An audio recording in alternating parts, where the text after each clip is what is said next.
Bon, je dois dire d'entrée de jeu que nous traversons un monde qui devient de plus en plus fou, malheureusement. C'est un monde qui n'est plus tellement stable, étant donné que si nous allons au Moyen-Orient, nous observons au grand conflit qui déchire Israël et la Palestine, avec tout ce que ces conflits traînent comme mort et destruction des infrastructures de base et même des infrastructures vitales de la population. Et si on remonte un peu, on voit l'invasion de la Russie contre l'Ukraine, avec tout ce que cela traîne comme mort, des vies humaines et de destruction des infrastructures vitales.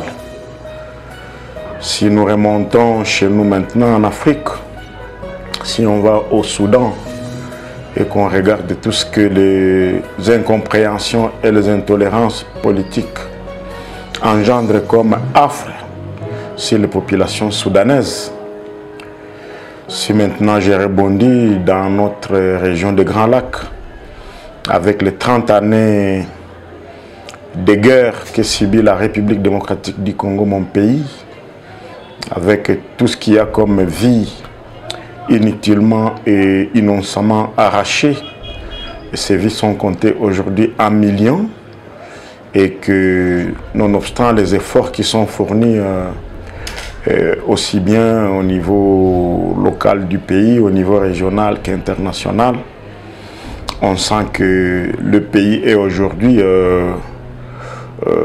au diapason d'une division qui ne dit pas encore son nom.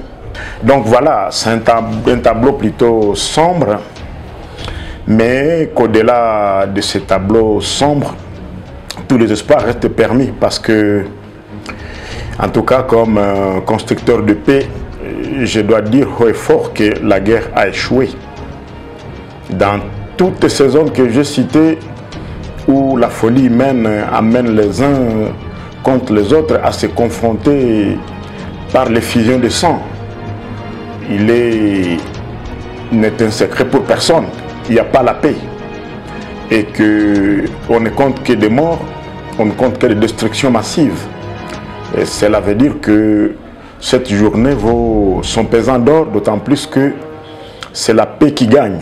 Et que seule la paix peut amener les uns et les autres à s'asseoir autour des tables, et à aller vers des compromis, et à donner la chance aux populations de faire exprimer leurs vœux, d'exprimer leurs aspirations. Et c'est cela la grande victoire que nous attendons. Nous, comme constructeurs de paix, nous restons optimistes et nous pensons que la guerre est en train d'échouer. Et tellement la guerre est en train d'échouer, nous nous permettons de penser que l'ensemble des mécanismes qui sont mis ensemble dans les concerts des nations pour aller vers une stabilité absolue, c'est celle-là la victoire pour laquelle nous sommes en train de travailler aujourd'hui et que nous attendons demain. Tout à fait. Au fait, je dois dire d'entrée de jeu ici que la stratégie qu'utilise APC, c'est d'abord l'écoute. Nous nous écoutons et laissons les cris d'alarme des populations affectées par des violences, affectées par des crises. Ça peut être des alertes venant des leaders de ces populations. Ça peut être même des cris venant aussi des autorités à différents niveaux qui approchent APC pour demander une implication d'une manière ou d'une autre pour prévenir des foyers de tensions qui naissent, qui se consolident, ou carrément pour intervenir auprès de certaines situations qui risquent de déboucher à des violences beaucoup plus dommageables. Voilà, c'est sur base de ces alertes que nous, comme Action pour la paix et la concorde, engageons des processus de vérification, d'analyse beaucoup plus approfondis avec des acteurs venant de ces différents milieux pour que on pense ensemble quels mécanismes idoines sur lequel s'appuyer pour soit prévenir l'éclosion de la violence, soit pour travailler avec les parties prenantes pour commencer un processus de transformation. Donc, les résultats de l'ensemble de ces analyses nous amènent à la conception des propositions que nous soumettons à des partenaires potentiels qui peuvent être des donateurs, aussi bien du niveau national, régional qu'international. C'est ce qui nous permet d'être présents sur le plan national, parce que ça, il est important que vous le sachiez, l'ONG Action pour la paix et la concorde, c'est une ONG de droit congolais, mais qui est de portée nationale. Le partage régulier de ces cris que nous recevons nous oblige à être présents, en tout cas plus ou moins aujourd'hui, dans toutes les grandes zones où sévissent des conflits communautaires beaucoup plus prononcés. Toute notre présence dans ces zones que je venais de vous citer tantôt, cette présence est assurée par les appels faits par les délégués de ces communautés, et que c'est des communautés beaucoup plus composées en majorité par des jeunes filles, des jeunes garçons, et malheureusement les conséquences sont beaucoup plus sur les femmes qui sont leurs mères. Dans le processus de construction des capacités de résilience communautaire, pour résister d'abord contre les formes de manipulation, parce qu'elles sont parmi les causes principales qui amènent les communautés à se soulever les unes contre les autres. Les structures communautaires qui sont mises en place sont d'abord composées en grande majorité par des jeunes garçons et filles. Et dans le processus de promouvoir la voix de la femme, la compétence de la femme, un pourcentage de 40% est d'abord dédié à des responsables femmes. En plus d'autres femmes qui peuvent être élues dans les 60% qui restent, cela nous amène plus facilement à avoir des structures où d'ailleurs les femmes sont encore beaucoup plus responsables des postes de renforcement des capacités des membres de leur communauté, responsables même des structures qui sont mises en place en termes de stratégies de relèvement socio-économique à travers les mutuelles de solidarité, les AVEC, ou encore les forums de prévention et de transformation des conflits. Donc nous attachons une importance très très capitale à la compétence des femmes, et surtout à la place des femmes comme des personnes à la fois proches des hommes à travers les maris, qui sont pour la plupart des fois auteurs de violences, mais aussi à la qualité de la femme comme mère, génératrice de la vie humaine, et en ceci qu'elles sont à la fois femmes de certains bourreaux, mais aussi mères de certains jeunes, beaucoup plus garçons, qui sont auteurs de manipulation des armes, et parfois même contre les prescrits de la loi. Et que nous pensons que ces stratégies constituent des moyens sûrs pour la construction de la capacité de résilience, parce que c'est celle-là qu'il nous faut de par tout le pays. Il faut construire des capacités pour que le Congolais soit à même d'être à la fois responsable et décideur de son présent et de son futur, pour construire la stabilité et pour le développement. Bien évidemment, en tout cas, les défis à côté de tout ce qu'il y a comme succès sont nombreux. Je pense que le premier grand défi aujourd'hui qu'on a comme Congolais, c'est cette guerre qui ne s'arrête pas.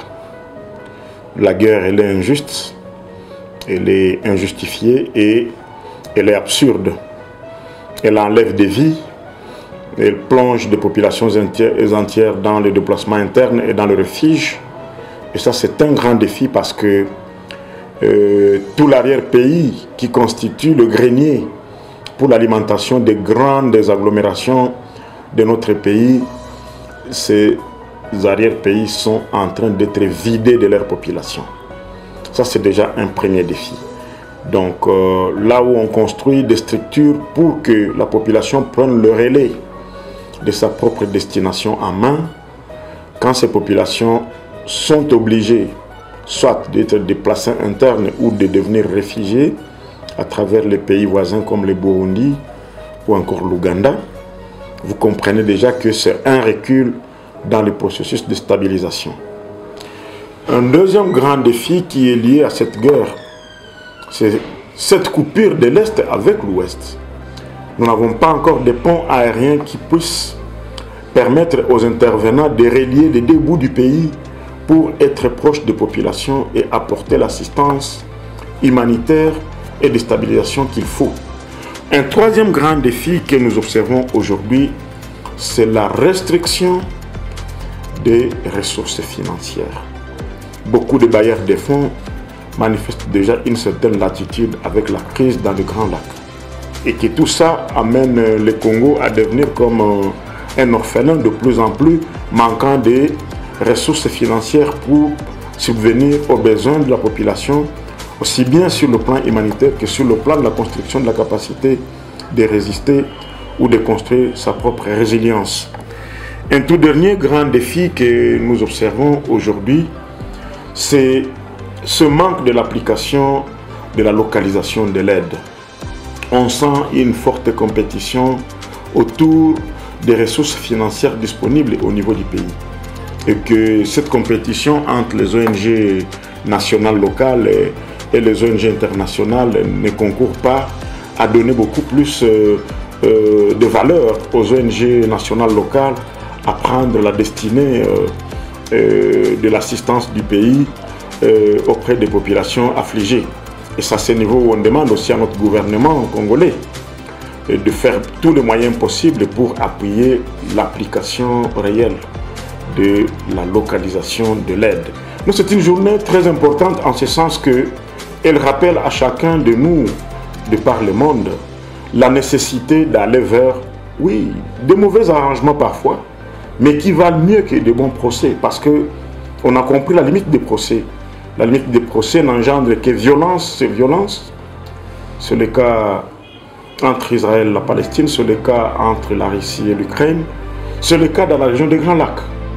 Et qu'une journée internationale de résolution des conflits, c'est une journée très cruciale qui devrait rappeler à chacun des êtres humains que la folie humaine ne conduit qu'à la violence, tandis que des solutions concertées conduisent à plus de stabilité, à la paix, et la paix, c'est le pont pour le développement, pour le bien-vivre des populations mondiales.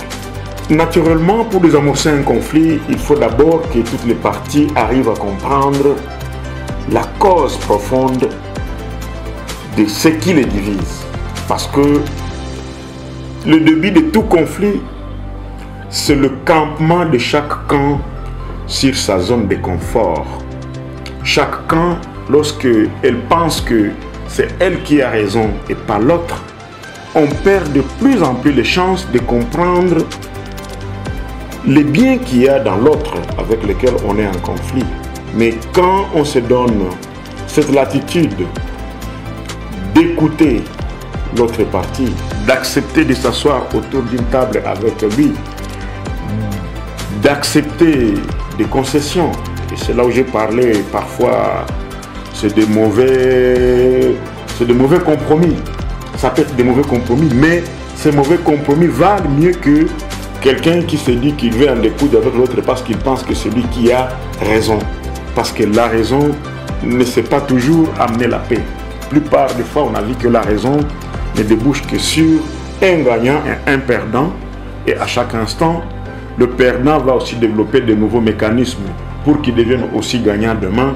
Et c'est cela qui justifie les cycles infernaux de violence dans ce monde. Donc, utiliser la médiation, utiliser le dialogue, utiliser le bien vivre ensemble, voilà autant d'outils que nous nous recommandons comme transformateurs des conflits pour que le monde aille vers beaucoup plus de paix, que le monde aille vers beaucoup plus d'humanité, pour que le monde aille vers beaucoup plus de calme et de développement.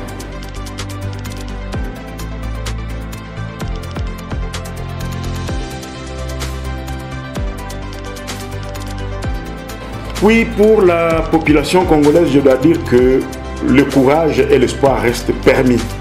Nous ne devons pas perdre ce courage-là. Nous devons continuer à travailler sur l'ensemble des acteurs dans toute leur diversité pour que la guerre cesse, pour que règne la paix, pour que règne la cohésion, pour que règne la justice et que le lendemain soit un lendemain de construction d'un Congo beaucoup plus fort, d'un Congo qui est craint par ses voisins et d'un Congo qui est à la traîne des autres États africains parce que le Congo mérite mieux que ce que nous voyons aujourd'hui. Au niveau africain, au niveau régional, je salue la bravoure des populations transfrontalières malgré les attitudes des politiciens. Je pense que les populations de cette région sont restées soudées entre elles. Elles n'emboîtent pas forcément les manipulations politiques et je pense que c'est cela qui nous permet aussi de renforcer notre espoir.